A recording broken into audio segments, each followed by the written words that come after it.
Hello बच्चों। बच्चों 11th class chemistry का आज तीसरा लेसन कौन सा?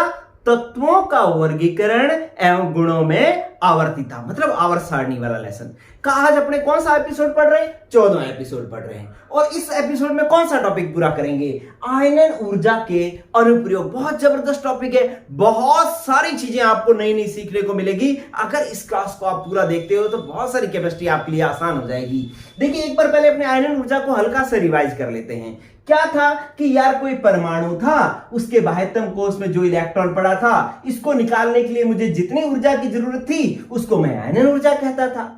अगर ये इलेक्ट्रॉन आसानी से निकल जाता था तो आयनन ऊर्जा कम लगती थी, और अगर ये इलेक्ट्रॉन मुश्किल से निकलता था तो आयनन ऊर्जा ज्यादा लगती थी। ये बेसिक बात पीछे कई एपिसोड्स में हम पढ़ते आ रहे हैं। जो बच्चे लगातार क्लास लगा रहे हैं उनको तो ये बात पता लगी। जो आज ही देख रहे हैं, नया पहली बार आए हैं चैनल पे, उनको आज एक बार मैंने हल्का सा रिवीजन करवा दिया। अब हम बात करते हैं, आ जाओ, अनुप्रयोग। अनुप्रयोग का मतलब आयनन ऊर्जा जो हमने टॉपिक पढ़ा है, इससे हम क्या क्या याद कर सकते हैं, हमें और क्या क्या जानकारी मिल सकती है आयनन ऊर्जा के मान के आधार पर। ठीक है, तो पहला अनुप्रयोग दे रखा है कि आयनन ऊर्जा के मान के आधार पर हम धातुओं की आपेक्षिक क्रियाशीलता याद कर सकते हैं कि कौन सा धातु ज्यादा क्रियाशील होगा, कौन सा धातु कम क्रियाशील होगा। यह चीज जो है हम याद कर सकते हैं आयनन ऊर्जा के मान के आधार पर। इसी प्रकार से तत्वों का धात्विक गुण भी ज्ञात कर सकते हैं, तत्वों की अपचायक सामर्थ्य भी ज्ञात कर सकते हैं, बंध की प्रकृति भी ज्ञात कर सकते हैं, ऑक्सीकरण अवस्था भी, और अम्लीय और क्षारीय व्यवहार भी ज्ञात कर सकते हैं। तो हम वन बाय वन शुरू करते हैं। पहला शुरू करते हैं, चलिए, धातुओं की अपेक्षिक क्रियाशीलता। देखिए कैसे मजा आएगा, पहला सुन ले, पहला सुनेंगे तभी आपको समझ में आ जाएगा कि यार पूरी क्लास में बड़ा मजा आने वाला है।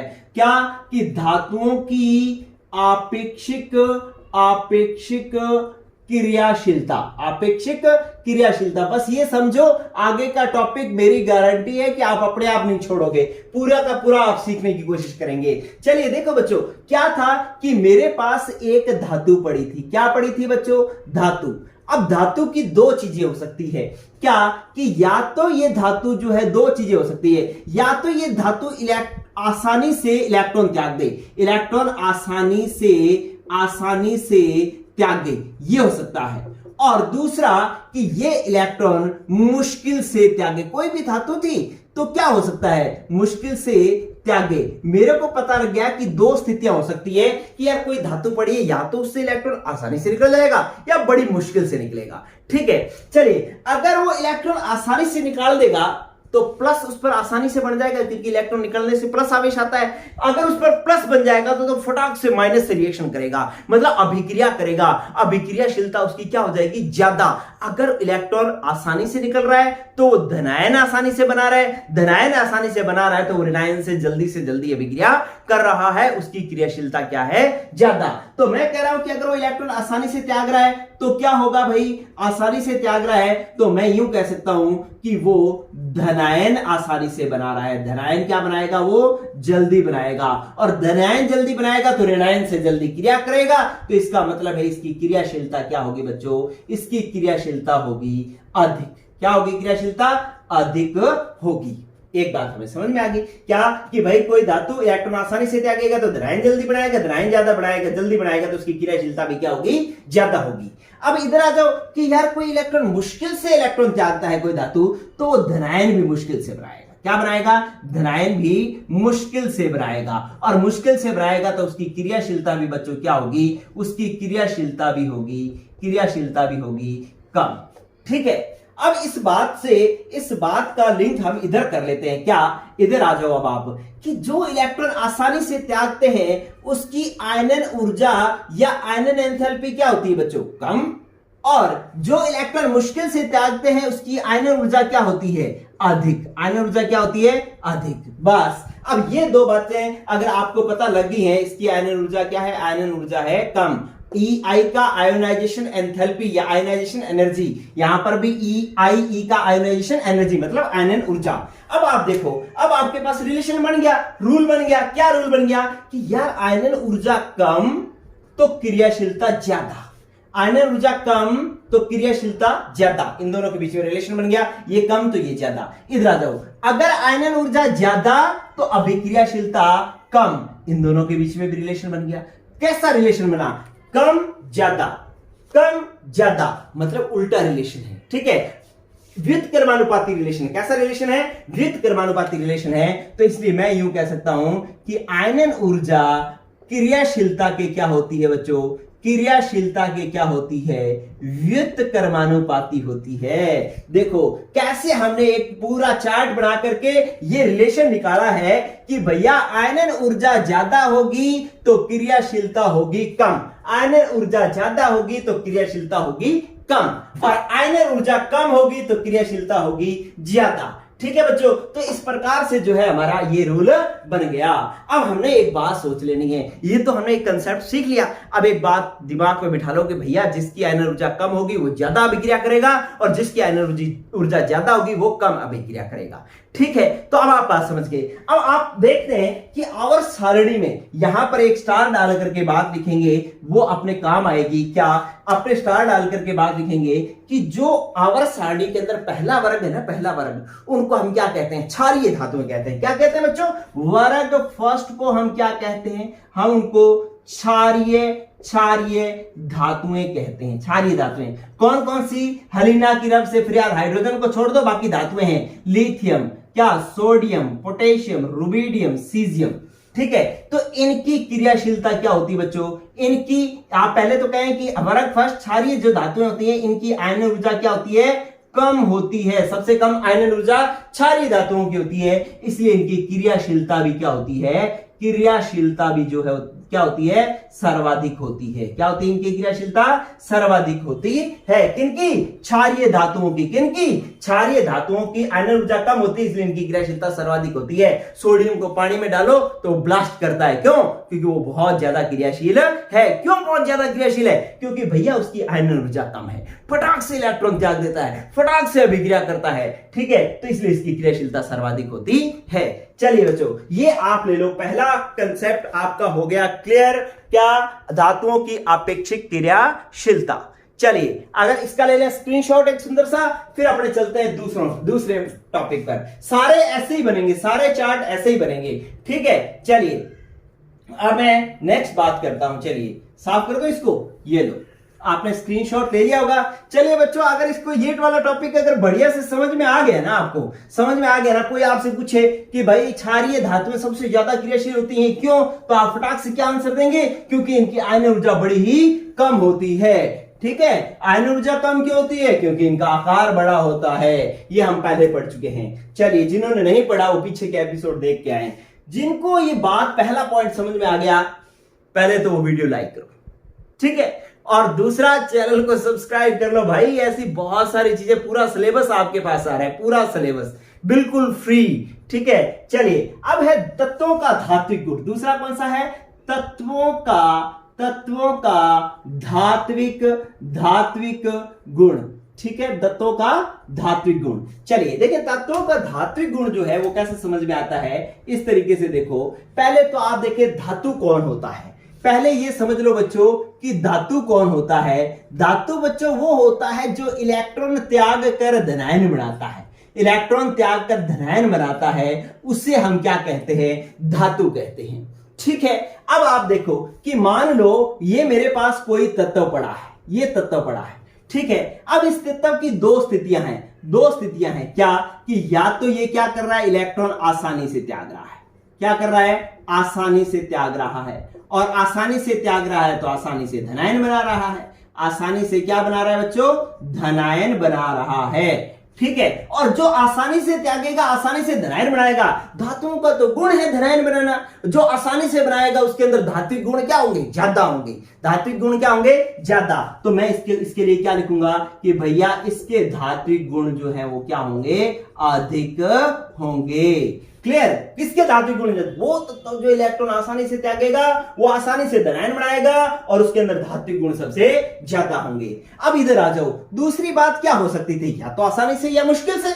ठीक है, तो मैंने दूसरी बात लिख दी कि या तो इलेक्ट्रॉन वो क्या कर रहा है बच्चों? मुश्किल से त्यागे। अगर मुश्किल से त्यागे तो वो क्या करेगा? धनायन मुश्किल से बनाएगा। क्या करेगा बच्चों? धनायन मुश्किल से बनाएगा। और अगर धनायन मुश्किल से बनाएगा तो उसका धात्विक गुण कैसा होगा? उसका धात्विक गुण होगा बच्चों कैसा होगा? कम होगा। ठीक है, और इसका धात्विक गुण कैसा होगा? अधिक होगा। ठीक है, चलिए अब आ जाओ आप इस पर, इधर आ जाओ। जो इलेक्ट्रॉन आसानी से त्यागता है उसकी आयनन ऊर्जा क्या होती है? कम। मतलब क्या है? अगर किसी का इलेक्ट्रॉन आसानी से निकल जाए तो हमारी कम ही ऊर्जा लगेगी, और अगर किसी का इलेक्ट्रॉन मुश्किल से निकल रहा है, हमें ज्यादा जोर लगाना पड़ रहा है, तो वहां पर आयनन ऊर्जा क्या है? वहां पर आयनन ऊर्जा है बच्चों अधिक। ठीक है, अब आप रिलेशन बना लो। आ गया भाई रिलेशन, क्या? ये देख लो, ये और ये। क्या देखा आपने? देखा कि आयनन ऊर्जा कम तो धात्विक गुण ज्यादा। ये लो, इन दोनों में ये वाला रिलेशन आ गया। ठीक है, ये रिलेशन कैसा होता है? व्युत्क्रमानुपाती होता है। व्युत्क्रमानुपाती, कम ज्यादा, ज्यादा कम, उल्टा होता है। ठीक है, तो ये धात्विक गुण आयनन ऊर्जा अधिक, धात्विक गुण कम, ये दोनों में रिलेशन आ गया। ठीक है, ऐसा रिलेशन क्या कहलाता है? जब एक कम हो और दूसरा ज्यादा हो तो ऐसा रिलेशन व्युत्क्रमानुपाती कहलाता है। और व्युत्क्रमानुपाती को आप कैसे लिखते हो? आप ऐसे लिखते हो, आयनन ऊर्जा और ये निशान समानुपाती का निशान, 1/, में धात्विक गुण, 1/, में धात्विक गुण। ये अगर 1/, में लिखा है तो इसका मतलब व्युत्क्रमानुपाती है, और व्युत्क्रमानुपाती का मतलब एक बढ़ेगा तो दूसरा घटेगा। ये लो, ये आपके पास नियम बन गया, लेकिन ये नियम हमने नहीं बनाया। ये नियम कैसे बना? एक ट्रिक से, हम एक रास्ते से चले तो रूल अपने आप ही बन गया, है ना? हमें कोई रटा नहीं, हमने अपने आप बात लिखी और कनेक्शन देखा तो ये तो भैया व्युत्क्रमानुपाती आ रहा था, तो मैंने व्युत्क्रमानुपाती लिख दिया, मैंने कोई रटा नहीं। ठीक है, तो ये लो भाई, आपके पास दूसरी बात भी क्लियर हो गई कि धात्विक गुण, धातु का गुण होता है इलेक्ट्रॉन त्याग करके धनायन बनाना। जो आसानी से धनायन बना रहा है वो क्या है? उसमें धात्विक गुण ज्यादा है। जो धनायन मुश्किल से बना रहा है उसके अंदर धात्विक गुण कम है। आसानी से कौन बना रहा है? जिसकी आयनन ऊर्जा कम है, और मुश्किल से कौन बना रहा है? जिसकी आयनन ऊर्जा ज्यादा है। क्लियर? अब ये बात तो हमें समझ में आ गई। चलिए अब आप देखो, और देखो बच्चों, बात क्या देखेंगे अब अपने ये देखते हैं कि एक मैं आवर्त लिख रहा हूं, एक मैंने आवर्त लिखा, आवर्त। अब क्योंकि एग्जाम्पल भी तो लिख रहे हैं अपने साथ साथ, इधर देखो मैंने क्या किया, ये देखो मैंने एक आवर्त लिखा। आवर्त में क्या कर रहा हूं? मैं बाएं से दाएं जा रहा हूं। बाएं से दाएं का मतलब मैंने क्या किया? मैं लिखा सोडियम, मैं लिखा मैग्नीशियम, मैं लिखा एल्यूमिनियम, मैं लिखा सिलिकॉन, मैंने लिखा फास्फोरस। ठीक है, ऐसे आगे और चलते जाओ। अरे ठीक है, क्या लिख दिया? फास्फोरस के बाद सल्फर, सल्फर के बाद क्लोरीन, क्लोरीन के बाद आर्गन। इस प्रकार से मैंने कई तत्व लिख दिए। अब आपको पता है कि इधर आवर्त में बाएं से दाएं जाने पर क्या होता है? आवर्त में बाएं से दाएं जाने पर आयनन ऊर्जा का मान बढ़ता है।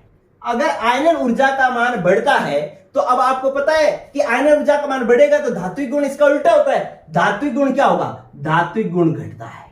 धात्विक गुण क्या होता है बच्चों? धात्विक गुण घटता है। ठीक है, तो अगर मैं इनके धात्विक गुण का क्रम बनाऊं तो सोडियम का धात्विक गुण सबसे ज्यादा होगा, मैग्नीशियम का उससे कम, एल्यूमिनियम का उससे कम, सिलिकॉन का उससे कम, फास्फोरस का उससे कम, सल्फर का उससे कम, और आर्गन का सबसे कम। ठीक है, तो अगर मैं बात करूं तो इसका मतलब ये हो गया कि इधर वाली तो धातुएं हैं, इधर वाली अधातुएं हैं, और इनके बीच में जो आएंगी वो क्या आएंगी? उपधातुएं आएंगी। क्या आएंगी बच्चों? सिलिकॉन क्या आ जाएगा? उपधातु आ जाएगा। आप देखो तो इधर धात्विक गुण क्या हो रहा है? घटता है। घटता है तो इसका मतलब इनका धात्विक गुण ज्यादा है। धात्विक गुण इनका ज्यादा है तो ये क्या है? ये है बच्चों धातु। क्या है? धातु। ठीक है, और ये इधर वाले क्या है? ये है हमारे पास अधातु। क्या है? अधातु। फास्फोरस, सल्फर, क्लोरीन, आर्गन, ये क्या है? अधातु। और यहां पर सिलिकॉन क्या है? उपधातु। कैसी है बच्चों? उपधातु। इधर वाले धातु, इधर वाले अधातु, बीच वाले क्या हो गए? उपधातु। ठीक है बच्चों, एल्यूमिनियम को भी अपने कई बार उपधातु के अंदर कई गुण एल्यूमिनियम भी उपधातु के प्रदर्शित करता है। ठीक है, तो इस प्रकार से आपको यह समझ में आ गया कि आवर्त में बाएं से दाएं जाएंगे तब क्या होगा। चलिए एक स्टार इधर डालता हूं मैं, और एक बात करता हूं मैं वर्ग की। क्या करता हूं? वर्ग की। वर्ग नंबर 15 लिख रहा हूं। देखो वर्ग नंबर 15 मैंने लिखा नेपाल, पाकिस्तान, ऑस्ट्रेलिया सब भिड़े। ठीक है, अब क्या हो रहा है? वर्ग में ऊपर से नीचे जा रहा हूं। ऊपर से नीचे जाता हूं तो आपको पता है, आपको मैंने पहले बात करवाई हुई है कि वर्ग में ऊपर से नीचे जाने पर ना आयनन एंथैल्पी का मान जो होता है वो घटता है। आयनन एंथैल्पी का मान घटता है। अगर आयनन एंथैल्पी का मान घटेगा तो धात्विक गुण बढ़ेगा, धात्विक गुण क्या होगा, बढ़ेगा। तो मैं ऐसे लिख देता हूं कि इसका धात्विक गुण जो है वो क्या होगा, बढ़ेगा। मतलब इसका धात्विक गुण क्या होगा, धात्विक गुण जो है वो बढ़ेगा। अब धात्विक गुण बढ़ेगा तो अब हमें समझ में आ गया कि यार ये जो दोनों हैं, ये जो दोनों हैं, ये तो दोनों क्या है, ये दोनों है अधातु। धात्विक गुण नीचे की तरफ बढ़ रहा है तो पहले वाला तो क्या है, अधातु है, और लास्ट वाला विस्मित क्या है, ये धातु है। और ये आर्सेनिक और एंटीमनी क्या हो गया, ये उपधातु हो गया। क्या हो गया बच्चों, उपधातु हो गया। धात्विक गुण ऊपर से नीचे आने पर घट रहा था, बढ़ रहा था। क्यों बढ़ रहा था, क्योंकि भैया आयनन ऊर्जा का मान घट रहा था। आयनन ऊर्जा का मान घटेगा तो धात्विक गुण बढ़ेगा, दोनों उल्टे होते हैं। ठीक है, तो आयरन धात्विक गुण बढ़ेगा तो ऊपर वाले अधातु, नीचे वाले धातु, बीच वाले क्या हो गए, उपधातु हो गए। तो इस प्रकार से ये ट्रिक बनी, ये रिलेशन आया, ये मैंने आवर्त और वर्ग के दो एग्जांपल बता दिए। बात आज की एक और टॉपिक जबरदस्त सा क्लियर हो गया। चलिए, अगर ये टॉपिक क्लियर हो गया, समझ में आ गया, तो पीछे वाले टॉपिक में अगर किसी ने मतलब किसी बच्चे ने अगर क्या नहीं किया था, एक इस साइड ना ये कट रहा है, ये चीज कट रही है, तो कोई बात नहीं। यहां देखो, नाइट्रोजन और फास्फोरस अधातु, विस्मित धातु, और ये बीच वाले क्या आ जाएंगे, उपधातु। ठीक है, ये क्या है, ये है अधातु, ये है धातु, और ये क्या है, उपधातु। ठीक है बच्चों, तो ये किसी को इधर वाला साइड किसी को नहीं लिख दिखी, तो अब जो है वो देख लेंगे। चलिए, अब आप फटाक से जो है चैनल को सब्सक्राइब कर दें, और जिसने अभी तक मतलब लाइक नहीं किया और बात समझ में आ रही है तो वीडियो को लाइक भी कर डालो। चलो बच्चों, साफ कर रहा हूं मैं बोर्ड, देखो स्क्रीनशॉट ले लेना इसका। चलिए, अब हम बात करते हैं नेक्स्ट।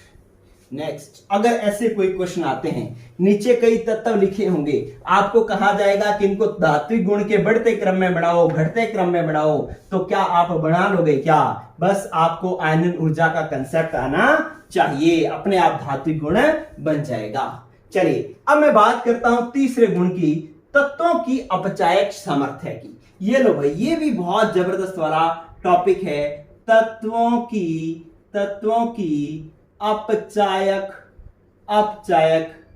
सामर्थ्य। ठीक है, चलिए पहले मैं इस बात को समझाऊं, पहले आप ये समझ लो कि अपचायक क्या चीज है, अपचायक किस बीमारी को कहते हैं।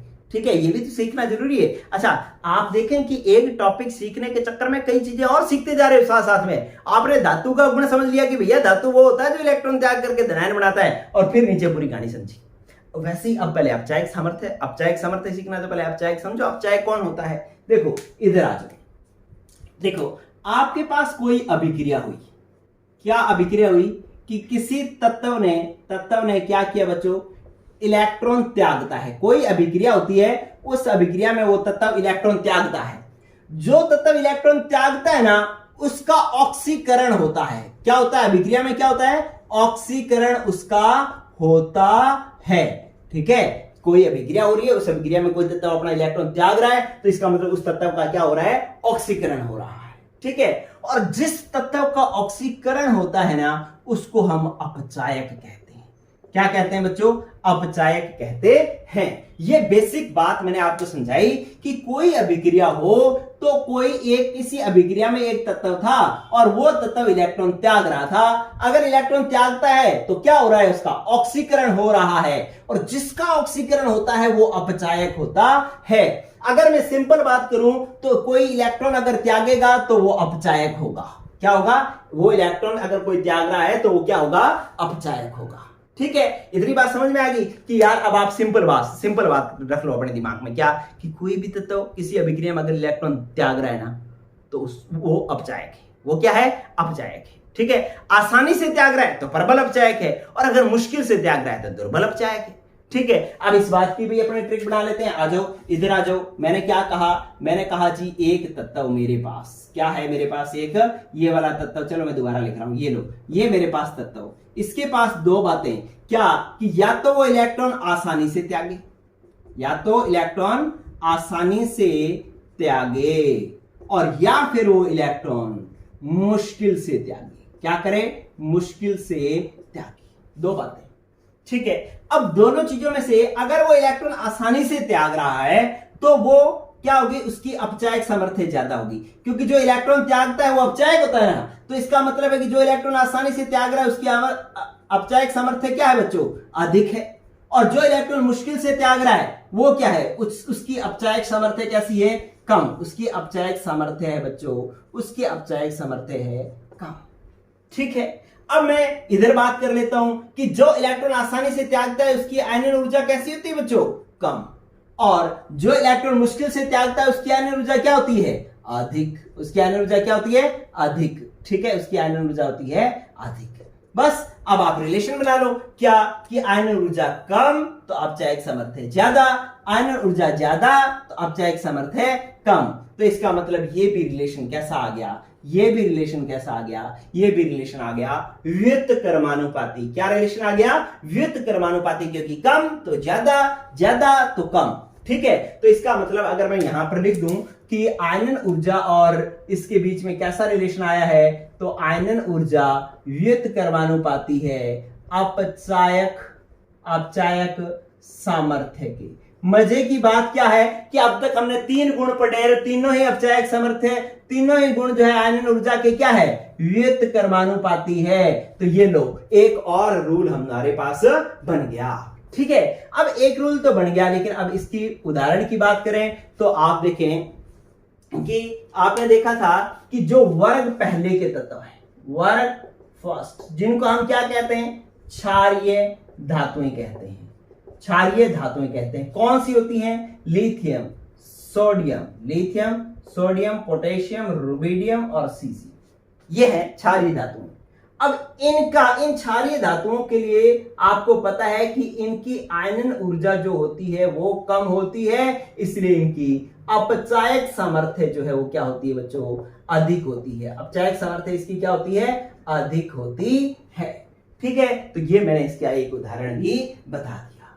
क्या बात समझ में आई बच्चों? ठीक है, तो इस प्रकार से जो है हमने ये बात करनी थी। चलिए, ये भी आप ले लें स्क्रीनशॉट, आपको ये भी बात बढ़िया से समझ में आ गई होगी। चलो बच्चों, देखें, इतनी बातें अपने पास होगी। मैंने आपको 3 गुण समझा दिए हैं। ठीक है, 3 गुण समझा दिए हैं और 3 अनुप्रयोग जो है अभी रह रहे हैं। ठीक है, 3 अपने समझेंगे अगले एपिसोड में, क्योंकि क्लास बड़ी हो जाएगी। ज्यादा लंबी क्लास में बनाता नहीं हूं, क्योंकि बच्चे बोर नहीं होने चाहिए। ठीक है, तो आज के लिए इतना ही बच्चों। अगर ये बातें समझ में आई ना तो यार कमेंट करके बताओ भी कि यार हाँ सर मजा आया, बढ़िया चीज थी। ठीक है, और अगर नहीं आया तो भी बोल दोगे, नहीं सर यार आपका तो बात बढ़िया नहीं है। ठीक है, और कमेंट करके बताओ, साथ में दोस्तों को वीडियो शेयर भी कर डालो, जो भी आपके दोस्त और हैं। ठीक है, चलिए बच्चों, आज के लिए इतना ही। पढ़ते रहें। Good luck, good bye.